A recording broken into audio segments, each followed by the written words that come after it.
Hi, Randy Miller here for Phillies Video Report after Game 1 of the NLCS. The Giants come up winners 4-3. Very good ball game involving two aces. Roy Halladay, after coming off a no-hitter, loses tonight. And I have Jerry Reimenschneider, our columnist, to my left, Kevin Cooney, baseball writer, to my right. I'll start with you, Jerry. The Phillies haven't been down 1-0 in a series since they lost in 2007. First game of the division series against the Colorado Rockies. They were swept that series. Roy Oswald tomorrow in a big ball game. The Phillies have to win this game. I think you could probably see your way through a scenario where if they lost and then won 2 out of 3 out there and got themselves home, they could figure out a way to win. But that's a far-fetched one. I think they have to win. Again tonight, the Phillies bats let them down.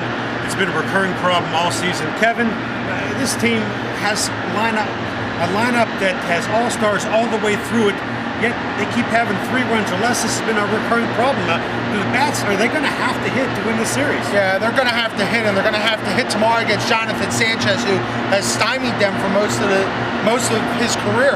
The thing that got me was this game was lost in the 2nd and 3rd inning. Phillies had a chance against Tim Lincecum in the 2nd inning when Ryan Howard led off with a double. Didn't get him over to 3rd. Had 2nd and 3rd, 2 outs. In the 3rd, after tying the game on the Carlos Ruiz homer, didn't get anybody home. That to me is where this game was lost. They have to be better and better to take advantage of manufactured runs. They're not going to live off the long ball in this series. I agree that Lincecum was definitely hittable in the early innings. Even the first inning, he got a 1-2-3 inning, and 2 of the balls were scorched. And Halladay started off, retired 7 in a row. Cody Ross has 2 home runs. Ross, by the way, while he's new to the Giants, had 13 homers against the Phillies in his many years with Colorado. This Giants team, I've been saying all along, they're a dangerous team.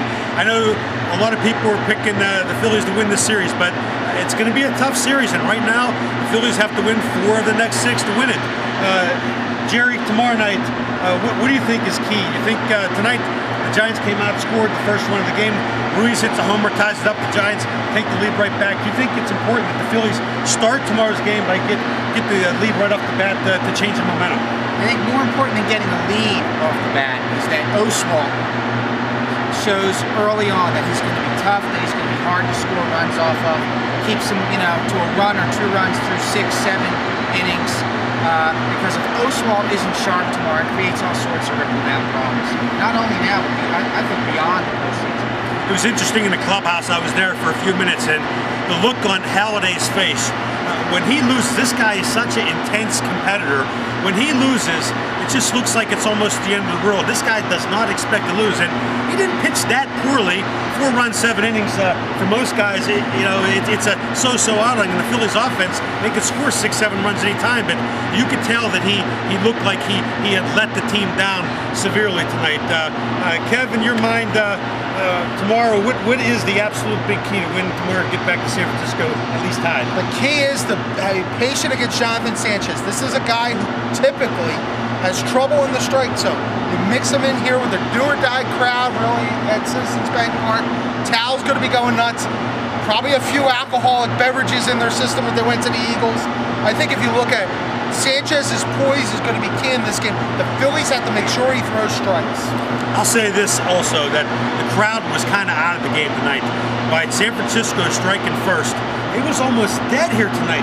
Jared, did you notice? I mean, you've been to a lot of ball games down here, and normally this is a big-time home field advantage. And until Worth hit that homer that made it 4-3 in the 6th inning, boy, they were dead. And then even after that, Lincecum gets through the 6th, gets through the 7th. The Giants relievers put him away. I thought Wilson, who has blown some saves, I know he only blew 5 this year, but he's a guy that can be in trouble.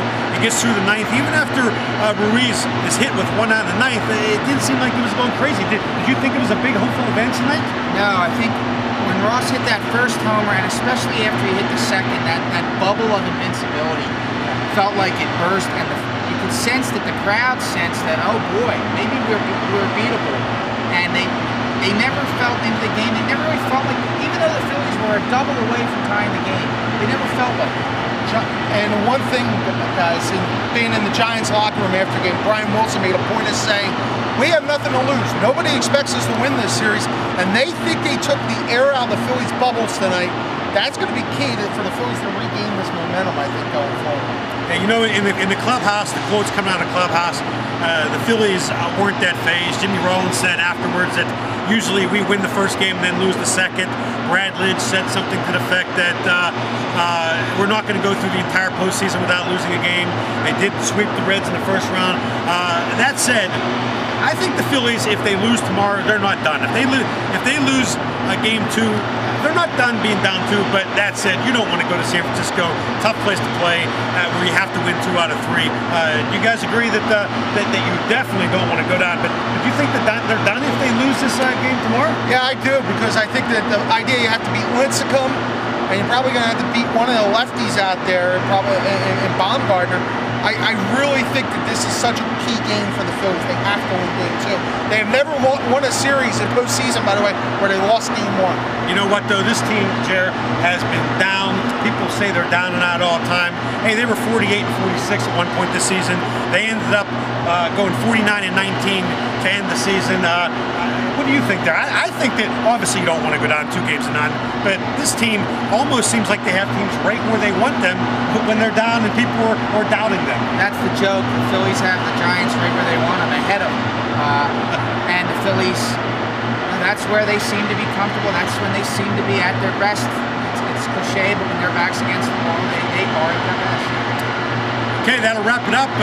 Thanks for tuning in. We'll be back here tomorrow night after game 2. The Phillies obviously will be hoping it is a different outcome tomorrow.